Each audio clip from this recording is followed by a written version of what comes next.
dosa or pizza or anything you eat into a human being. Your food is becoming you. When something external is becoming you, do you think it takes the responsibility of only nourishing you and not affecting anything else associated with you? Well, you're wrong. Food has the capability to affect everything else associated with you as well, like your mind, emotions, alertness, awareness, etc. We are hearing a lot of terms like food memory, water memory, intuitive eating, food consciousness, etc. these days. Um, Ultimately, they all fall under the same umbrella of you are what you eat.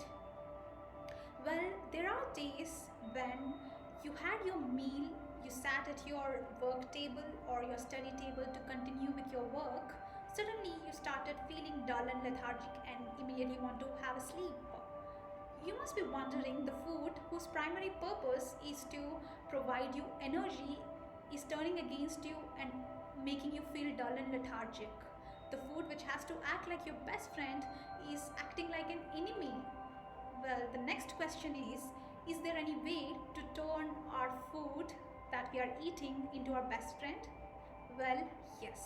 In this video, I'll be discussing 4 simple tools that you can implement in your day-to-day life to experience the results. Having said that, I just want to explain you a very simple concept of right food is always subjective. It is always in aligned with the goals and priorities you have in your life. Let's say you want to become an athlete, then you should be focused on eating certain types of food, and that will be your right food. Let's say you are a spiritual seeker, then you should be focused on eating certain types of food. But the bottom line is, food has the capability to make you feel in a certain way. Certain type of foods will leave you dull and lethargic. Certain types of food will leave you calm, energetic and enthusiastic. Certain types of food will leave you restless, or you will end up having many thoughts. It is possible that food will make you feel in a certain way. So let us understand what kind of tools or techniques we can implement to experience things in a better way. The first one is observe the way your body is responding after having your food. It could be cool drink or coconut water, it could be noodles or fresh fruits. After eating, just observe the way you're feeling, the way the food is making feeling you. So it is much like you just need to observe as a spectator of how you're experiencing the after effects of eating a food, and that's how you can decide whether to stick to a food or to eliminate the food. In a way, you can decide what is right food for you. The second one is you should be in sync with the natural rhythm of your biological clock. Just open your window early in the morning. You can see the sun coming at similar time every day. The moon, stars visit at similar time every day. Seasons, everything else is happening here in sync with the natural rhythm. So as your timings of eating food should be. Do not confuse your body by eating food at irregular times. It is very important, okay? Don't be mean or rude or disrespectful towards your body. Its primary purpose and its primary intent is to serve you. So let's be thankful to our body by not confusing it by giving food at irregular timings. Every day stick to correct time, and every day at that time have your food. The third one in the list is eating sattvic food, which is high vibrant and high energetic food. It is also called as vibrant food. Anything that comes as a direct source from the mother nature is considered to be sattvic food.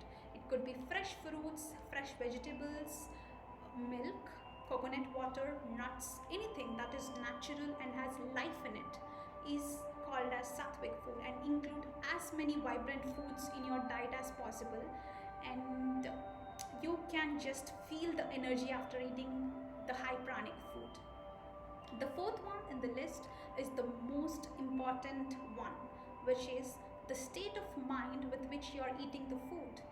it is with what consciousness you are eating, what level of consciousness you are eating your food.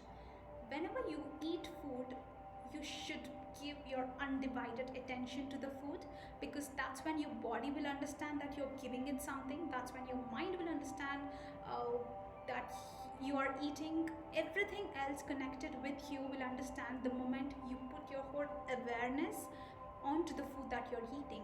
You can express some gratitude when you're eating your food, or tell your prayer, or at least tell thank you food for serving me, kind of affirmations, because it will leave the food with a positive intent. And when you're eating something having a positive vibration around it, it will create similar similar kind of functioning within you also.